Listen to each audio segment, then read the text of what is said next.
Olá, que a paz do Divino Amigo Jesus, nosso amigo presente, amigo que nos consola, nos abençoa e nos embala, esteja com todos nós. Vamos dar continuidade ao estudo do livro, O Consolador, livro de Emmanuel e Chico, que tanto tem nos ajudado a entender as premissas da evolução moral e humana, a evolução moral do ser humano. Então nós estamos estudando aí, já vimos a parte científica, onde nós estudamos as ciências fundamentais como a química, física, biologia, psicologia, sociologia. Vimos as ciências abstratas, as ciências especializadas, as ciências combinadas e as ciências aplicadas. E entramos no último vídeo aí, na última aula, na parte da filosofia.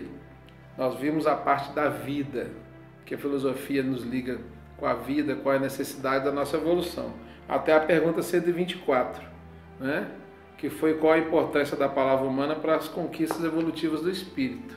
E o Emmanuel nos disse que a palavra é o meio de transmissão de todos os conhecimentos que nós tivemos até hoje. Hoje nós vamos continuar a parte da vida, que vai até a parte 131, a pergunta 131, e vamos a partir da pergunta 125. E antes da gente começar, queria pedir que vocês participem conosco, acompanhem com o livro. Se gostarem, dê seu like. E se não se inscreveram no canal, inscrevam, que é muito importante para nós. Se tiverem dúvidas, perguntem aí, que nós teremos o carinho, a boa vontade e a alegria de responder, tá bom? Então vamos continuar nosso estudo, o livro O Consolador, Emmanuel e Chico Xavier. Segunda parte, filosofia, pergunta 125.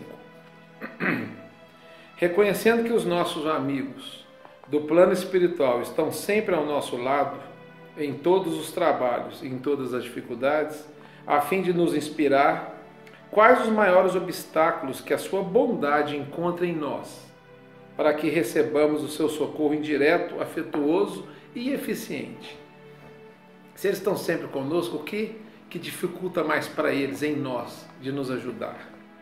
Resposta: os maiores óbices, as maiores dificuldades psíquicas, antepostos pelo homem terrestre aos seus amigos e mentores da espiritualidade, são oriundos da ausência da humildade sincera nos corações, para o exame da própria situação do egoísmo, da rebeldia e da necessidade de sofrimento.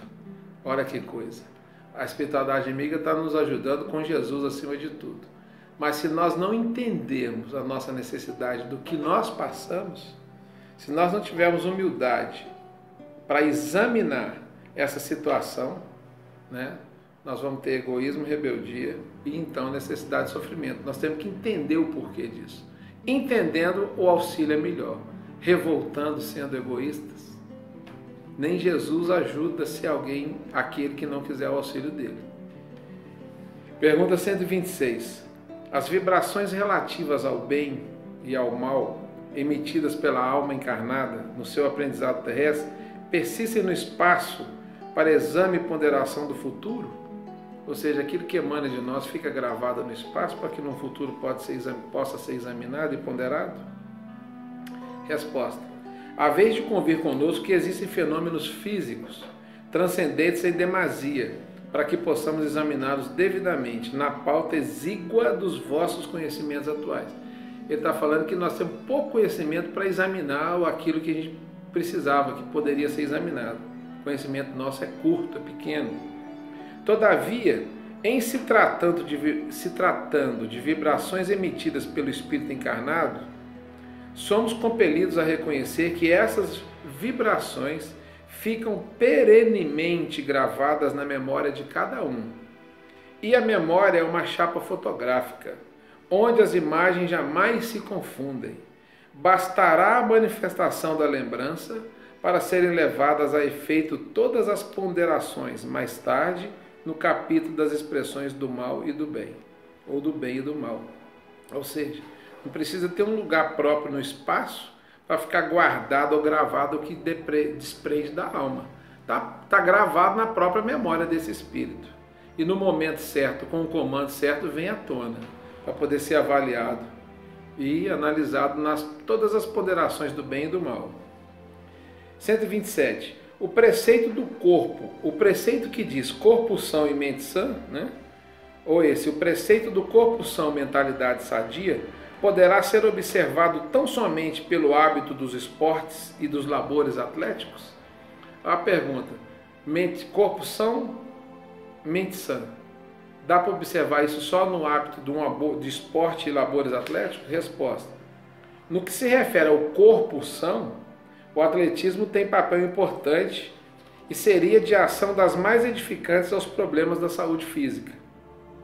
Se o homem, na sua vaidade e egoísmo, não houvesse viciado também a fonte da ginástica e do esporte, transformando-a em tablado de entronização da violência, do abastardamento moral da mocidade, iludida com a força bruta e enganada pelos imperativos da chamada eugenia ou pelas competições estranhas dos grupos sectários, desviando de suas nobres finalidades um dos grandes movimentos coletivos em favor da confraternização e da saúde. Ele está dizendo que se o esporte não houvesse desviado para o egoísmo, né?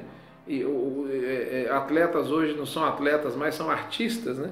E essa vaidade toda, ou então esse negócio de criar corpo perfeito, que é a eugenia, e seria de fato um atendimento à saúde do corpo. Bastará essa observação para compreendermos que a mentalidade sadia somente constituirá uma realidade quando houver um perfeito equilíbrio entre os movimentos do mundo e as conquistas interiores da alma. Resposta espetacular. Sugiro que leiam de novo e avaliem, viu? 128. Só falando um pouquinho dela ainda, não tem jeito de ter um corpo são se a mente não está sã. Não tem jeito do esporte ser uma coisa que ajuda multidões se ele atrai, se ele aberta só um grupo pequeno de pessoas que conseguem entrar. Não é verdade? Avaliem bem sobre isso. 128. A vida do racional está revestida igualmente de características missionárias, ou seja, um animal, né, ele não tem inteligência ainda, ele tem característica missionária igual o ser inteligente tem para pagar, resgatar e trabalhar? Resposta. A vida do animal não é propriamente uma missão, apresentando, porém, uma finalidade superior que constitui aquela do seu aperfeiçoamento próprio, através das experiências benfeitoras do trabalho e da aquisição, em longos e pacientes esforços, dos princípios sagrados da inteligência.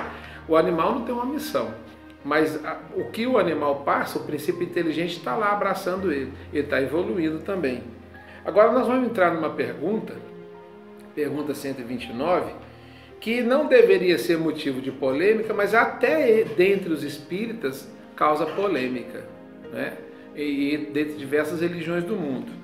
E nós já gravamos um vídeo sobre isso, um vídeo que o assunto foi só esse, comer ou não comer carne. A pergunta 129 tem o seguinte enunciado: é um erro alimentar-se o homem com a carne dos irracionais? A resposta do Emmanuel é contundente. Ele fala para a gente assim, ó: a ingestão das vísceras dos animais é um erro de enormes consequências, do qual derivaram numerosos vícios na nutrição humana. Várias patologias que nós temos, como veias entupidas, como ácido úrico em demasia, reumatismo, essas coisas que levam às dores, entupimento, problemas de fígado e gordura, vem da alimentação animal inadequada. É de lastimar semelhante situação, mesmo porque, se o estado de materialidade da criatura exige a cooperação de determinadas vitaminas, ou seja, se a gente precisa de determinadas vitaminas, esses valores nutritivos podem ser encontrados nos produtos de origem vegetal, sem a necessidade absoluta dos matadouros e dos frigoríficos. Porém, olha o que ele fala: temos de considerar, porém, a máquina econômica do interesse e da harmonia coletiva, na qual tantos operários fabricam o seu pão cotidiano. Suas peças não podem ser destruídas de um dia para o outro, sem perigos graves. Ele está falando dos matadouros, da indústria da carne, onde muitas pessoas trabalham e ganham o pão de cada dia. Suas peças não podem ser destruídas de um dia para o outro sem perigos graves. Consolemo-nos com a visão do porvir, sendo justo trabalharmos dedicadamente pelo advento de tempos novos, em que os homens terrestres poderão dispensar da alimentação os despojos sangrentos de seus irmãos inferiores. A respeito disso, em que pese a gente aumentar um pouquinho o tempo da resposta, nós gostaríamos de utilizar o Livro dos Espíritos, na pergunta 723, né, da parte da lei da conservação, em que Kardec pergunta à espiritualidade se a alimentação animal é, com relação ao homem, contrária à lei da natureza. E a espiritualidade responde ao Kardec o seguinte: dada a vossa constituição física, a carne alimenta a carne, do contrário o homem perece. A lei de conservação lhe prescreve como um dever que mantenha suas forças e sua saúde para cumprir a lei do trabalho. Ele, pois, tem que se alimentar conforme reclama a sua organização. Mas que coisa! Então, a espiritualidade está contrária ao Emmanuel? O Emmanuel está contrário à espiritualidade? Não, não está. O Emmanuel, da forma contundente dele, firme, ele falou que é um erro de graves proporções alimentar das vísceras animais. A espiritualidade falou que a carne alimenta a carne enquanto o homem for materializado. Com o passar do tempo, a própria ciência humana, a própria medicina da Terra hoje, já orienta a humanidade a ir reduzindo cada vez mais o consumo carnívoro. Na verdade, mostrando que várias das doenças que nós temos vêm da carne. Então, o que eles disseram que tem que manter a coerência. Enquanto a pessoa é materializada, às vezes até se deixar de comer carne sente mal, fica fraco. Mas à medida que ele vai se evoluindo moralmente, espiritualmente, ele vai descobrindo que não vai ter mais necessidade. Aí nós ficamos com a resposta do Emmanuel: consolemos-nos por enquanto com a visão do porvir, ou seja, o futuro, que a gente não vai se alimentar mais dos animais. Sendo justo trabalharmos desde agora, dedicadamente, pelo advento desses tempos novos, em que a gente vai tirar da nossa alimentação os nossos irmãos inferiores. Resposta espetacular.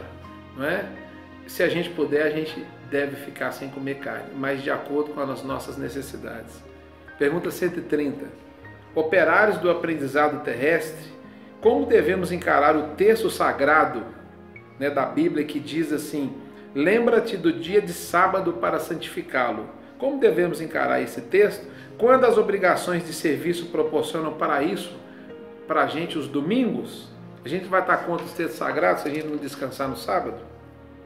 Resposta: o descanso dominical deve ser sagrado pelos homens, não por se tratar de um domingo, mas em virtude da necessidade de se estabelecer uma pausa semanal aos movimentos da vida física, para o recolhimento espiritual da alma em si mesma, no caminho das atividades terrestres. O repouso dominical substitui perfeitamente o sábado antigo, salientando-se que a rigidez da sua observância foi instituída pelos legisladores hebreus, em virtude da ambição e da prepotência dos senhores de escravos, numerosos na época, e que somente desse modo atendiam a medida da humanidade, concedendo uma trégua ao esforço exaustivo que costumava aniquilar a existência de servos fracos e indefesos. Está vendo? Não era uma intolerância farisaica, não. Deus inspirou essa lei para que, pelo menos no sábado, os escravos descansassem. O descanso semanal deve ser sempre consagrado pelo homem às expressões da espiritualidade de sua vida, sem se dar, porém, a qualquer excesso no domínio da letra, nesse particular, porque após a palavra de Moisés, devemos ouvir a lição do Senhor, esclarecendo que o sábado foi feito para o homem e não um homem feito para o sábado. Ou seja, ele está dizendo que a gente precisa descansar mesmo, o corpo precisa, mas não exagerar. A gente não deve, no dia do descanso, falar assim: hoje é meu descanso, eu não faço mais nada. Vamos lembrar Jesus que disse que o sábado foi feito para o homem, e não o homem para o sábado. Excelentes considerações do Emmanuel, espetaculares. Que a gente possa avaliar, analisar, aprender e ser aceito, que a gente usa isso para a nossa vida. Agradecemos mais uma vez. Obrigado pelo carinho, pela atenção, pela paciência. Fiquem com Deus e até o próximo estudo.